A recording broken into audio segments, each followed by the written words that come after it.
to Chaos Core Tech. My name's Garrett, and today we're going to be taking a break from all of the marble stuff to model some Pokemon. Now, I've been wanting to model more Pokemon for a really long time, and every year Chelsea and I do this thing called Sculptober, where you model something every day in the month of October. And we usually follow Polygon's prompt list. So this year I figured I would just incorporate the Pokemon into that and model a Pokemon every day based on the prompt from Polygon's prompt list. But little did I know he was planning on doing the exact same thing. Great minds think alike. But he ended up going with this really cute stylized look for all of the Pokemon. And between you and me, he's way better at it than I am. So if you enjoy this type of thing, make sure you check out Polygon as well. I will leave a link to his YouTube channel down in the description. So let's get started. Let's go with the first 5 to start out. Day number 1's theme is Boom. So with that, I had to go with Voltorb. Every time I run into one of those turds, they self-destruct and down one of my Pokemon for no reason. So I've actually modeled Voltorb before, but I used Fusion 360 back then, and I think I can do it better now. So here is my new version of Voltorb. The prompt for day 2 is Chill. I could have gone with any ice Pokemon here, and I tossed around a few ideas like Cubchoo, Alolan Sandshrew, Snorunt, and a few others, but I decided to go with one of my favorite ice types from Generation 1, Cloyster. But I wanted to do the first forms before I do the evolutions, so I did Shelter instead. Day 3 is Guard. Once again, I had a few fun ideas. I almost went with Shieldon, but I decided to go with the Pokemon that has the highest defense stat. I went and Googled it, and to my surprise, the Pokemon with the highest defense stat is Shuckle. By a long shot, actually. I had no idea, but who am I to argue? So here's Shuckle. Day 4 is Tension, and I actually had no idea what to do with this one in the beginning. In hindsight, going with something that knows String Shot would have been a good idea. For example, Polygon did Spinarak, which is pretty clever, but I'm not that clever.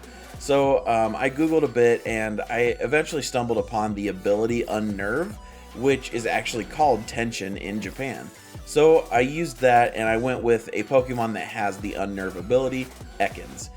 This one gave me a bit of trouble just because of how coiled he is, but I think it turned out pretty good. Then day 5's theme is Dead, so naturally any ghost type would work well, but up until this point I've only done older Pokemon. They've all been Gen 1 except for Shuckle, who's Gen 2, so I wanted to go with one of my favorite ghost types from the later games. So here's this cute little guy, Phantump. Before I continue, I wanted to talk a bit about my goals with these models. First of all, you may notice that a lot of these are Generation 1 Pokemon, and also that there's no evolutions. And there's a couple reasons for that. One, basic Pokemon are usually easier to model, so that's a bonus.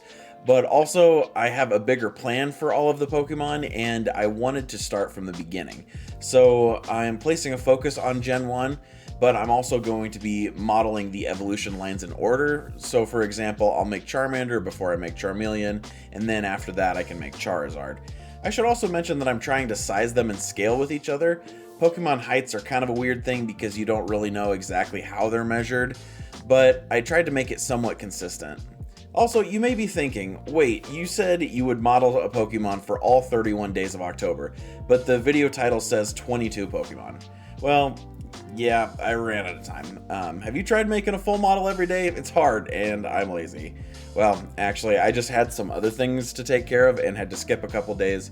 Then I actually had ZBrush crash on me and lost a lot of progress, and it really killed my motivation. So I took a couple days off from modeling just to avoid burnout, because that's a really hard thing to avoid sometimes when you're modeling. And also, I really need to get this video out before the end of the month, so I had to cut a few of them out. Alright, enough of my excuses. Here are the next 5 Pokemon models. Day 6 is Triumph, and I wanted at least one Pokemon to be one of the bigger, harder models, and not just a basic small Pokemon.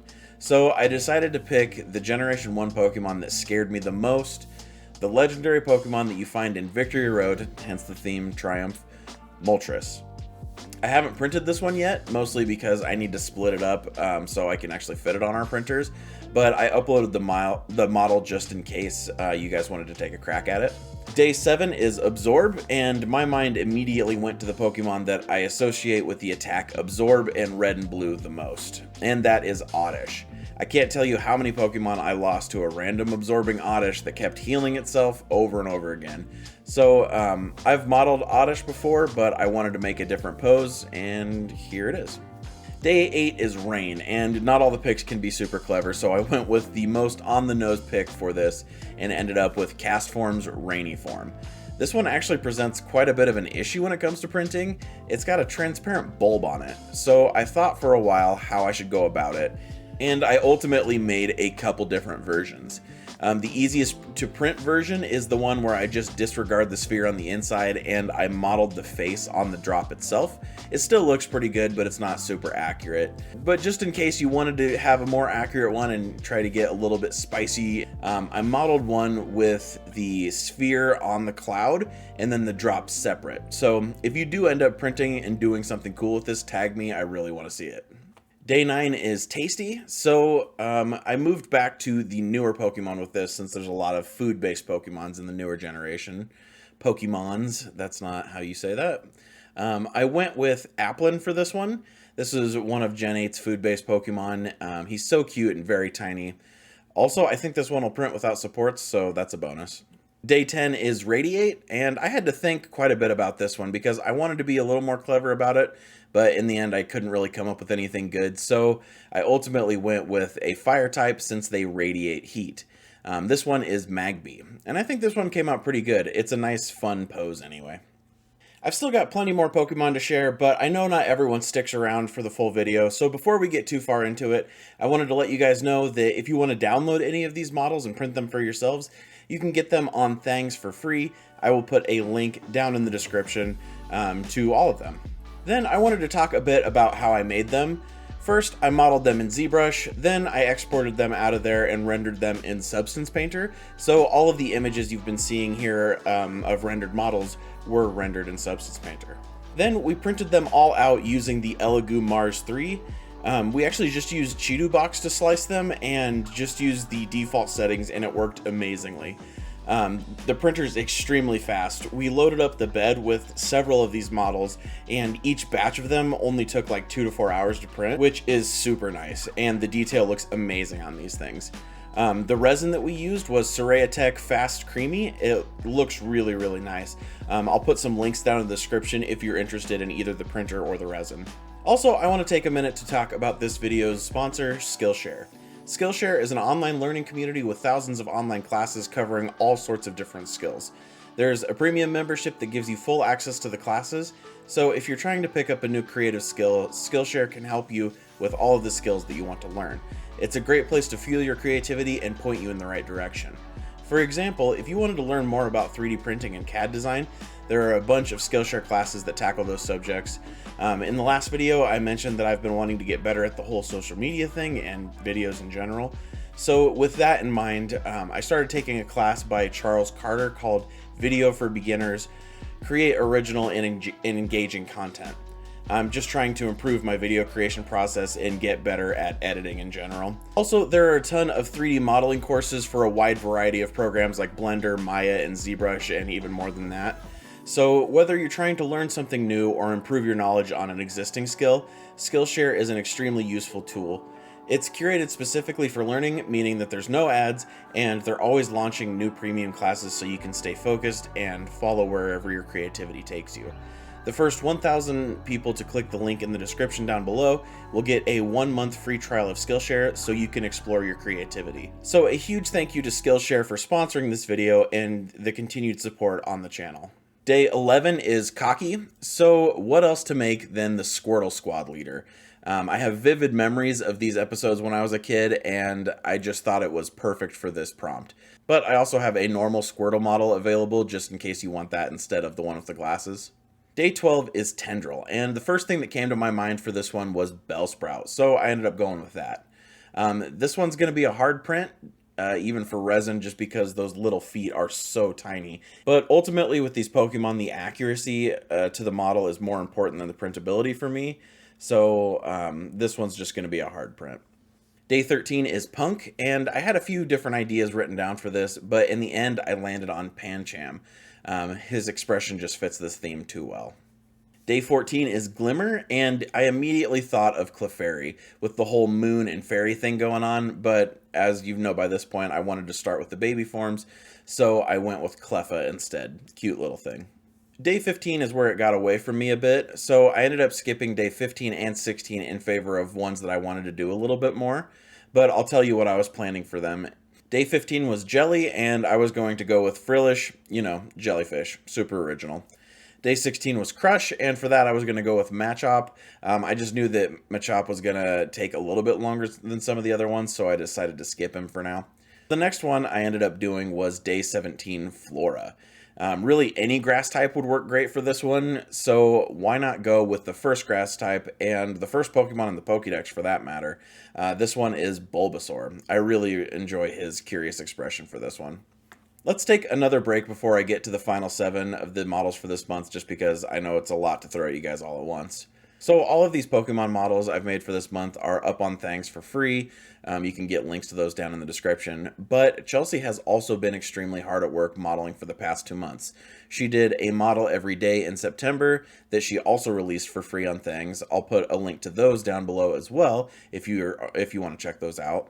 The pictures you're looking at on screen right now are some of the models she created in September. But she's also participating in Sculptober following Polygon's prompt list, but she's not doing anything Pokemon related. And all of those models are actually going up on our Patreon. So here's a quick look at some of the models she's released to the patrons this month. If you're interested in any of that, I will have the links to them down in the description. Thanks to all of our patrons for support, and thank you to anyone that takes the time to check them out and just for being interested in what we do. So let's get into the final 7 that I modeled, but first I'll put a small list on the screen of the other 7 that I didn't get to and their prompts.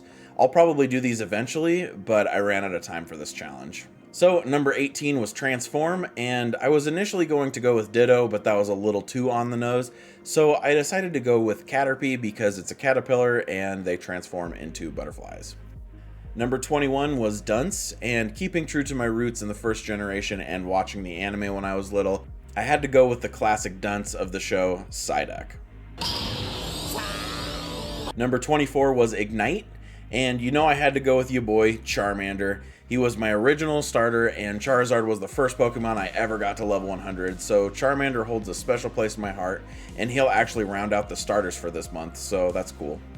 Number 25 is Screech, and of course I had to go with Zubat. No matter what cave you went into, there was a whole plethora of Zubat waiting to screech at you, so this one was a natural pick. Number 26 is Shock. Pikachu is the obvious choice for this, but as you know by this point, baby forms, so this one is Pichu, super cute, and also don't worry, I'll be doing Pikachu really soon as well. Number 28 is Pout, and this is another one that I had to think about quite a bit, and my reasoning for this is pretty weak. But I went with Rattata because I remember when Pokemon Go first came out, everyone was super sick of seeing Rattata and Pidgey because they were all you could find. But ultimately, I just needed an excuse to model Rattata for something else I'm working on, so this is where I landed on that. And finally, number 29 is Skewer. So any Pokemon with a horn would work for this one, and since I already made Caterpie, I figured Weedle would be a really good fit, and that will round out the month for me. Well, that's it for me. That was my attempt to model a Pokemon every day in October. I got 22 done. Not too bad. Let me know what you thought of this challenge and what your favorite Pokemon from it was. Also, if you have a favorite Pokemon that you'd like to see me model, let me know down in the comments because I'm definitely going to be doing more of this in the future. Well, thank you guys for watching, and until next time, keep creating.